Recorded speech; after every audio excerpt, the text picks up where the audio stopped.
నెల్లు ఇది ప్లేస్ ఎక్కడ? సబితా నగర్ సబితా నగరా? ఓకే. మీరు రోజు ఎన్ని అమ్ముతారు ఇవి? పోతాయి 100 వరకు పోతాయి. 100 వరకు. 80 100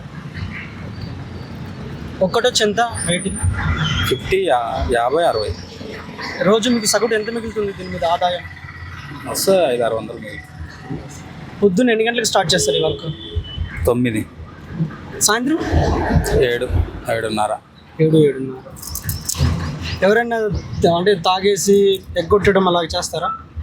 ఏం చేయరు ఇక పోలీసు వాళ్ళు ఒక్కరు తాగితే ఒక్కొక్కరు ఇస్తారు ఒక్కొక్కరు పోలీసులు అందరు అయితే ఇస్తారు ఖాళీ పోలీసు వాళ్ళు ఒకటి వాళ్ళు అయిన వాళ్ళు కొంతమంది ఇస్తారు పైసలు వాళ్ళు కూడా కొంతమంది ఎవరో ఒకరి దీనికి ఏమైనా ట్యాక్స్ పే చేస్తారా మీరు ఇక్కడ ఉన్నదా? ఉంటారు కదా కట్టాలి కట్టాలా? అది ఎంత ఉంటుంది నార్మల్గా ట్యాక్స్ మీకు? ట్యాక్స్ అంటే ఫస్ట్ ఒకటేసారి ఉంటుంది వాళ్ళు ఇప్పుడన్నా ఈ ఓడా పోలీస్ ఉంది గుట్టకు సంబంధించింది ఓకే. వాళ్ళు తీసుకెళ్తారు అప్పుడప్పుడు వచ్చి బోండాలు ఇవన్నీ మీరు ఎక్కడి నుంచి సరఫరా చేసుకుంటారు? మెహదీపట్నం ఉడిమల్కపు గిరాకీ అయితే బాగా నడుస్తుంది. Thank you.